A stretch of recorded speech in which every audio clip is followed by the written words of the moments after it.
Dito sa bayan ng Atimonan, matatagpuan ang isang paaralan na may hiwaga daw na dala. Ibig sabihin, talagang may lumalabas na. 1911, noong tinayo ang gabaldon dito sa Atimonan. Sinimulan itong itayo noong 1907 at nagsimulang gamitin noong 1911 para sa edukasyon. Noong dumating ang mga Hapones, pansamantalang natigil ang eskwela dahil sa gera at ginawa itong opisina ng mga Hapon. Natin nangyayari yung mga pagpatay ng mga Hapones, pagbilanggo sa mga Pilipino, sa mga guerrillas.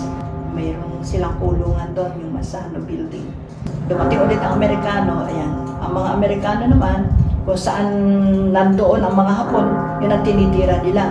Isa nga sa tinira nila, hindi lang ang Gabaldon, hindi lang ang intermediate building ng Campo Rizal, kundi yung pating simbahan, gawa nang nandun din ang mga Hapones. No? Ginawa nila parang kanilang tuluyan. Bata pa lamang si Ma'am Joy ay alam na niya ang kwento sa Gabaldon. Dahil ang kanyang lola ay nag-aral dito. Nang siya ay maging guro, isa ang Gabaldon sa kanyang naging silid-aralan. At dito na nga nangyari ang hindi malilimutang alaala ni Ma'am Joy sa kanyang pagtuturo.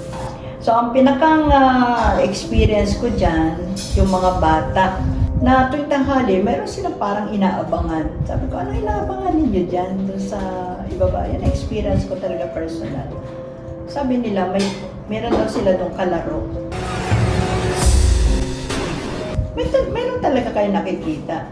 Meron daw, siguro may third eye. Meron ako doon na isang eskwela, si Vanessa, ay ang nagsusulat ako tanghali doon kasi ako kumakain ng tanghali. Kaya sabi nung eskwela ko, Ma'am, anong ginagawa ng bata? Dito daw, batang lalaki.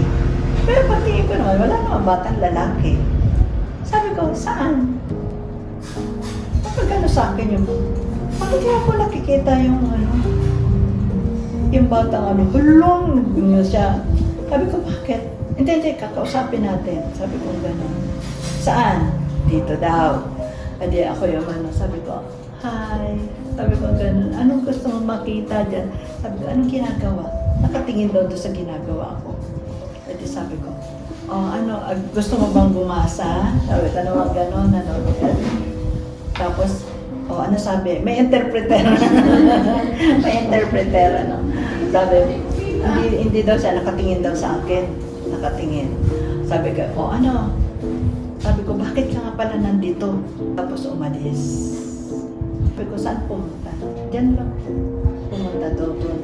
Tapos sabi niya, umalis na talaga. Ay, nandun pala po sa kabilang pinto. Doon daw sa kabilang pinto. Parang nakikipaglaro. Pumunta daw na CR. So doon sa CR, sinundan niya. Sabi ko, sundan. Tingnan ko nandun.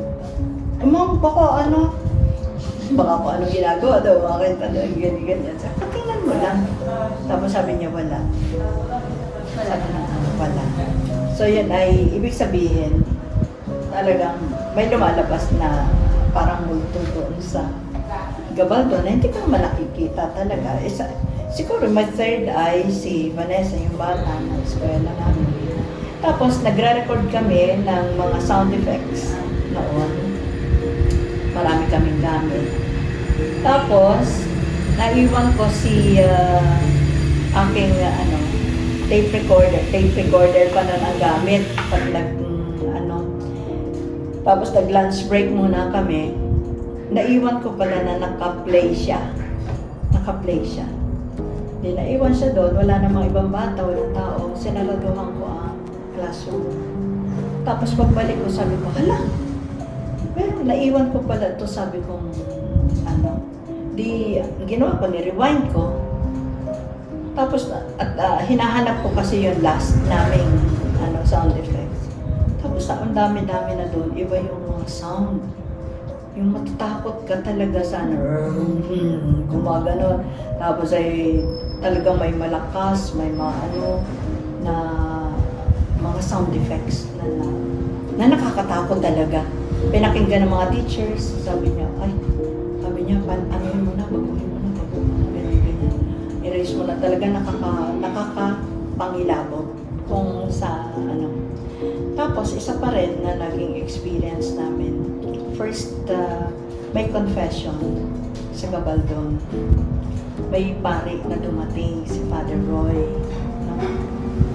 Tapos, nung papasok na siya, bigla siyang gumanya na pag ganon, parang may tumulak ba sa kanya pabalik.